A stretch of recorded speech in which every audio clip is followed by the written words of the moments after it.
« 40 ans, toujours jeune », je pense que pour ce congrès, on a eu droit à une journée d'inspiration, une journée d'inspiration au sens qu'elle était inspirante, mais aussi inspirée. Il y avait une énergie dans la journée qui était absolument exceptionnelle, comme si on abordait la quarantaine, le pied léger, l'œil joyeux.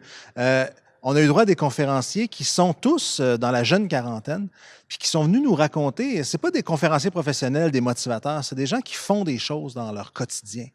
Un Vincent Morissette qui a travaillé avec Arcade Fire, qui a contribué à les mettre sur la map en utilisant les nouvelles technologies pour réinventer la façon dont ils passent leur message, pour repenser même la façon dont on fait et communique la musique. Mais ça c'est venu nous chercher. Comment est-ce qu'on met les gens, les clients, les fans en scène? Ensuite de ça, on a eu Ethan Song, qui est un cofondateur d'une start-up à toute fin pratique, du vêtement, qui vend des vêtements en ligne, puis tout à coup décide d'ouvrir des boutiques, alors que plein d'autres boutiques ailleurs ferment. On a quelqu'un qui vient ouvrir des boutiques alors que son modèle d'affaires est basé sur la vente en ligne. Mais il n'ouvre pas des boutiques pour vendre plus de guenilles. Il ouvre des boutiques pour créer une connexion avec ses clients. Et ça vient nous chercher quand on gère des caisses, quand on gère des lieux physiques qui sont des lieux de rencontre au sein des communautés. Ça vient nous interpeller. Comment est-ce qu'on devient plus un lieu où on crée la connexion entre Desjardins et ses membres? Plus qu'un lieu où on compte combien de prêts on a fait, d'hypothèques, etc., d'assurances on a vendues. Donc, il est venu challenger ça. Puis il est venu challenger nos perceptions que le concurrent de Desjardins, c'est peut-être pas une autre banque. C'est peut-être une banque qui n'existe pas encore. Puis on a eu aussi un homme passionné, un producteur de jeux vidéo qui a conçu un tout nouveau jeu qui, dès sa sortie, est devenu le meilleur vendeur chez Ubisoft, un producteur qui s'appelle Stéphane Cardin. Puis il est venu nous dire que pour réinventer son jeu, il a fallu pas qu'il réinvente une nouvelle technologie, mais qu'il repense sa façon de gérer son équipe, puis gérer la créativité, puis gérer ses idées.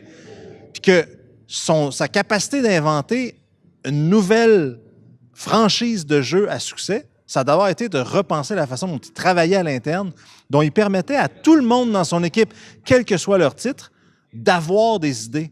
Parce qu'on ne le sait pas, l'idée, elle ne vient pas de la personne, la meilleure idée ne vient pas nécessairement de la personne qui est le mieux payée dans l'organisation, mais elle peut venir d'une personne dans l'équipe, puis c'est toute l'équipe qui doit la faire vivre.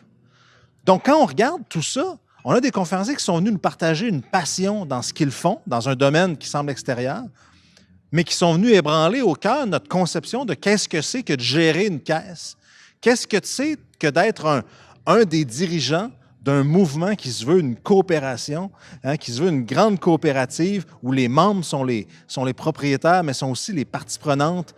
C'est venu nous chercher, je pense, c'est venu nous inspirer plein d'autres façons de concevoir la caisse, de concevoir le mouvement Desjardins comme étant quelque chose qui est porteur d'innovation puis qui va vivre pour encore 40 ans la DGC, mais 117 ans encore, j'espère, pour Desjardins.